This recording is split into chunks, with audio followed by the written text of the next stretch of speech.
Hello, everybody. Welcome to this week's edition of Northwest Quadrant Wealth Management E-News. Thanks for joining us on this unbelievably hot day here in the Pacific Northwest. It's been hot for quite some time. So hopefully you are staying cool wherever you are. So as we sit here today, it is the end of the second quarter, end of the first half of 2021. And so far, it has been the best year for stocks in the United States since 1998. The S&P 500 is up a little over 15% year to date.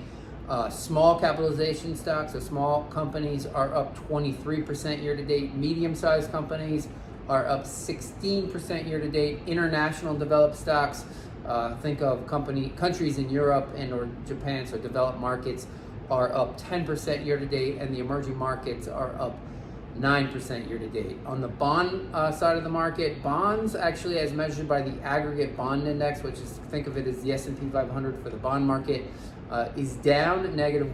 It's down 1.63%. So this is the worst year so far for the bond market since 1994.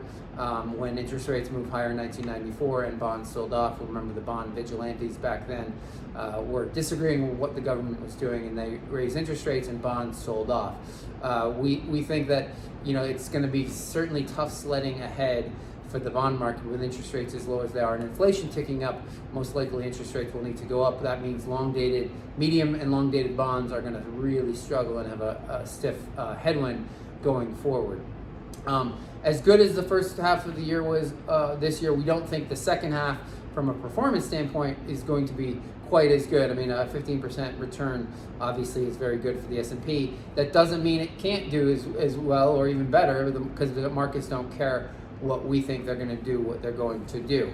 And so Josh can talk about our individual holdings in our portfolio and how those have done, but I did want to mention really quickly that we have never seen interest rates as low as they are and inflation as high as it is. So we've never seen a divergence as large as we're seeing right now, where interest rates are extremely low and inflation has moved significantly higher and seems to be even ticking higher. There's never been that divergence historically.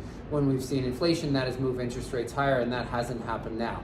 It's either one of two things. Either the Federal Reserve is correct in that this inflation we're seeing right now is transitory and is going to go away, or, more likely scenario, in our opinion, is that central banks here in the United States and around the world have kept interest rates artificially low, and that once the Fed moves out of the bond market, that rates will move higher, because interest rates should be higher when inflation is moving higher. So time will tell. It will be very interesting to see. But if you're not a client of ours, I mean, our bond exposure is very short in duration, but if you're not a client of ours and you have long dated bonds or intermediate term bonds, you have a lot of interest rate risk there that I would do something about if I were you. So Josh can talk about how our portfolios have done year to date, and then maybe some projections for the rest of the year. Surprisingly, bonds have lost money only in 4 years in the last 40, and that's been true so far year to date. Surprisingly, we've actually outperformed and have a positive nominal return, despite, and factoring in for inflation. Of course, real returns are negative in all of the fixed income universe, but being early to the Treasury inflation protected securities game sort of enabled us to outperform the broader bond market. Over to the equity side, we've seen some pretty market outperformance, really specifically driven by our bias towards smaller capitalization stocks, particularly the tilt that we made towards small cap value back in March of 2020 has really been a stellar outperformer. We've seen a little wind taken out of the sails out of the reflation trade here over the last couple weeks, but when we look forward over the next couple years, we're ardent believers that the Fed is maybe underestimating the extent of wage push inflation we're going to see in the years to come.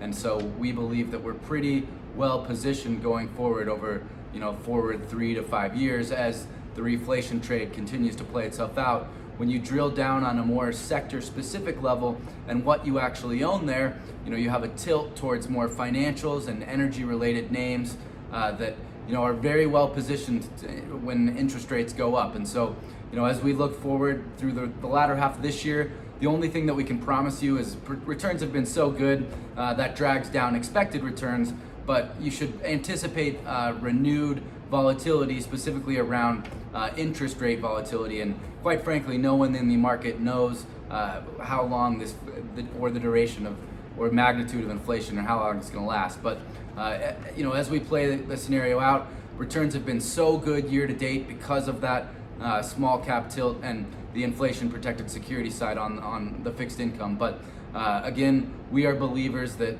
the reflation trade and the value trade specifically is going to last longer than many commentators are now prognosticating. So, to sum it up, we believe our portfolios, your money, our money too, is in the same place.